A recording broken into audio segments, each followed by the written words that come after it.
So, how'd it go? Huh? What do you mean by how'd it go? You know, the free UGC experiences we had to go through. Don't tell me you forgot already. Oh, right. That.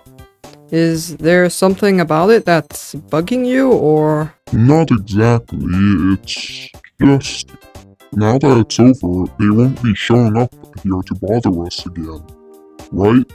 So, why don't we do something actually different for a change?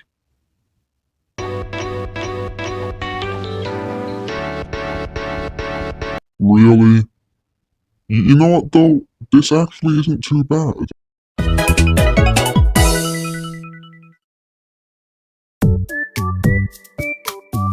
Hello everyone! Welcome back to Juke's Towers of Hell, a game where falling makes up about 99% of the experience. If this is your first time here, this video is actually a sequel to my first JTO video. So, if you haven't seen that yet, I highly recommend checking it out before diving into this one. But before we get started, let's recap a bit. In my last JTO video, I managed to conquer 4 towers, or rather, attempt to. Those towers were the Tower of Annoyingly Simple Trials, the Tower of Anger, Tower of Madness, and the infamous Tower of Hecc. But I'm gonna be realistic. I gave up on that last one, so technically I only cleared 3 towers. Yeah, I was definitely slacking in that video. Only 3 beginner towers and barely making it halfway through my first hard tower? Not exactly my proudest moment. But this time, I'm here to step it up. To make up for last time, I'll be tackling 6 new towers. 2 hard towers, 2 medium towers, and 2 easy towers. So, with all that said, let's dive straight into the chaos.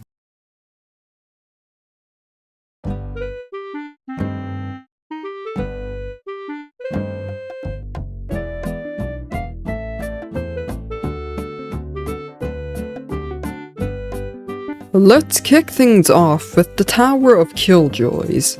Before I dive into the details, just a heads up. This tower is pretty long, so I'm only going to highlight the major parts. Otherwise, this video would end up being an hour long if I covered every little thing. So, the Tower of Killjoys introduces turrets that fire projectiles at you, dealing damage over time unless you dodge them. Even if you do get hit, it's not too difficult to power through it. Next, we run into the glowing projectiles again. The trick here, just spam jump, and you'll make it through just fine. There's also this segment where you only have about 30 seconds to reach the end. If you don't make it in time, it's back to the beginning. Even worse, if you fall outside the tower, you can't get back up, so it's a full reset. Thankfully, the segment itself isn't all too bad, just a few challenging obstacles to deal with, but once you clear that, you're home free. Now, let's talk about the push boxes. You'll need to push a box onto a button, which is a mechanic that's fairly easy to manage for the most part. To be completely honest, though, this tower was a tough one for me at the time. Whenever I hit a wall, I had to turn to a YouTube tutorial just to make sure I was on the right track. Even if I thought I had it, I'd still check just to be sure. Thankfully, at the end of the tower, you do get checkpoints, so if you die, you don't have to start from the very beginning again. That was a relief, because I definitely didn't want to redo the entire tower for one little mistake. Once I made it to the final stretch, there were only a couple more obstacles before victory was mine. And that's it, the Tower of Killjoys completed. After all of my failed attempts, it took me about 2 hours to beat. For my first hard difficulty tower, it felt more like a difficult tower. Still, I'd say the difficulty is moderate overall, however considering all those failures made it feel like I was battling my way through a tougher challenge.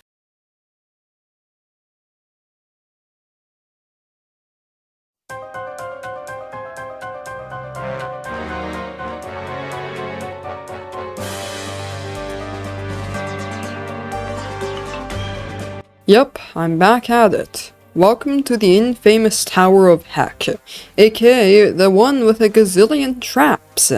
I first tackled this tower in my very first video on Juke's Towers of Hell, but let's just say it didn't go so well. So, here I am again for round 2. I'll admit, I was tempted to skip this one because of how challenging it is, but with a tutorial in hand, I managed to conquer it. That said, I did get a little too reliant on tutorials for both this and the Tower of Killjoys, but hey, sometimes you've got to do what it takes to get through these towers. Now, let's jump into the gameplay. This tower features tight ropes, just like in the Tower of Killjoys. You've got to align your cursor perfectly with the rope or you risk falling. Thankfully, it's not too hard to manage and doesn't require a ton of skill, so it's more of a minor challenge. However, the end of the tower is where things get serious. Precision is everything here. There are traps scattered everywhere, and one wrong move can send you all the way back to the start. It's definitely a test of focus and skill during this segment. Once you push past the traps, it's just a handful of tricky jumps left, and you're in the clear.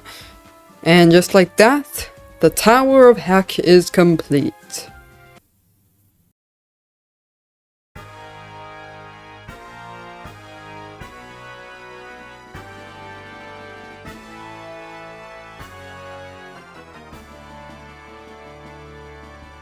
Next up, we have the Tower of Phone Snapping. After conquering the Tower of Hecc and the Tower of Killjoys, this one felt like a breeze. Honestly, it's basically Tower of Madness but a bit more challenging. Then again, since this is one of the first towers in Ring 2, what else could I have expected? On the surface, this is your standard JTO tower. It's straightforward and relatively easy to get through, even without a tutorial. Since most of the tower doesn't have much to highlight, let's skip to the part where things actually get interesting. The end game. At the final stretch, there's a sign waiting for you that says, "I'm sorry, but nerve control is an important skill in this game." And let me tell you, that sign isn't lying. The ending is, without a doubt, the hardest part of the tower. At first glance, it looks pretty intimidating, but in reality, it's manageable. Still, precision is key here because this is the final segment. If you fall, you're heading straight back to square one. Talk about nerve-wracking. Once I nailed that section, it was just a few more obstacles before the finish line. And that's it. Tower of Phone Snapping is complete.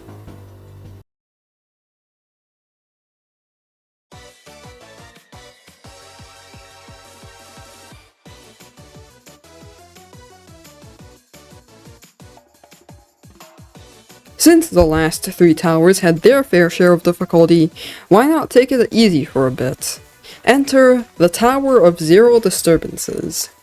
Right at the start, we're greeted by a sign calling this the easiest tower in Zone 1. It also mentions that it hopes we've beaten the Tower of Annoyingly Simple Trials in Ring 1.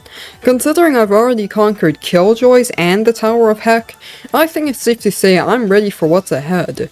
This should be a walk in the park. This tower introduces safety nets, which are basically your safety cushion. Falling doesn't mean starting over completely. It's like a get out of jail free card, and while not every tower has them, it's a nice breather here. If you do fall, just keep pushing forward to get back to where you were. Oh, and then there's this one tricky jump. At first glance, it looks impossible. Like, no way this works. Impossible. But then a platform pops up and saves you. I'm pretty sure it's technically possible to make that jump without the platform, but let's just say I'm not testing that out. The game also warns us to expect more tricky moments like this in future towers, so that's something to look forward to. From here, there are only 4 more floors to go, and we've reached our last safety net. The tower itself isn't too challenging, just your standard JTO setup with a few obstacles to keep things interesting. And finally, we make it to the end. Hop on the zipline and there you have it. Tower of Zero Disturbances is complete.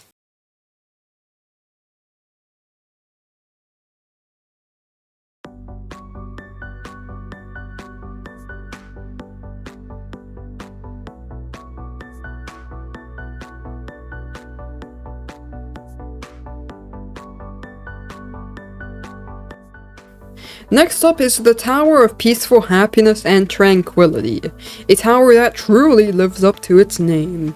This one is a very, and I mean very easy tower, but considering I've already tackled some of the tougher towers and gotten a solid feel for the game's difficulty, it makes sense why this felt like a breeze.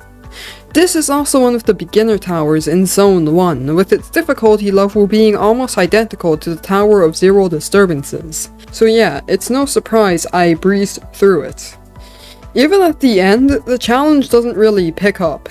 The tower mostly consists of simple platforms and straightforward obstacles. Nothing too tricky here, just smooth sailing all the way through. And with that, the Tower of Peaceful Happiness and Tranquility is complete.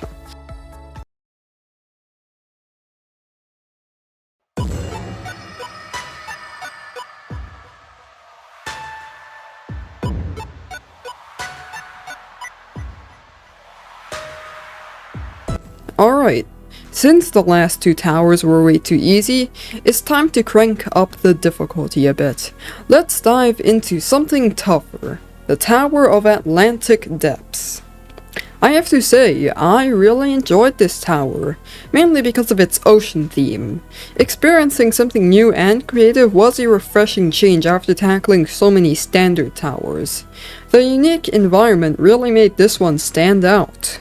Even though I fell a few times along the way, I still found the tower to be enjoyable. Sure, it reuses some features we've seen in previous towers, but the oceanic vibe and creative design gave it a fresh feel you don't often see in JTO towers. The tower strikes a nice balance. It's moderately challenging, making it fun without being overwhelming. And the ending? Pretty cool. You finish by climbing up an anchor with the wind pad perched on top of a pine tree. Once you touch it, victory is yours. And with that, the Tower of Atlantic Depths is complete.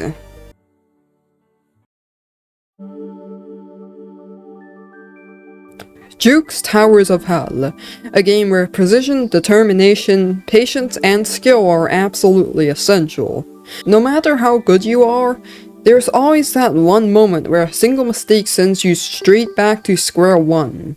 While falling and feeling discouraged can sometimes overshadow the fun, Juke's Towers of Hell is really about learning from your setbacks.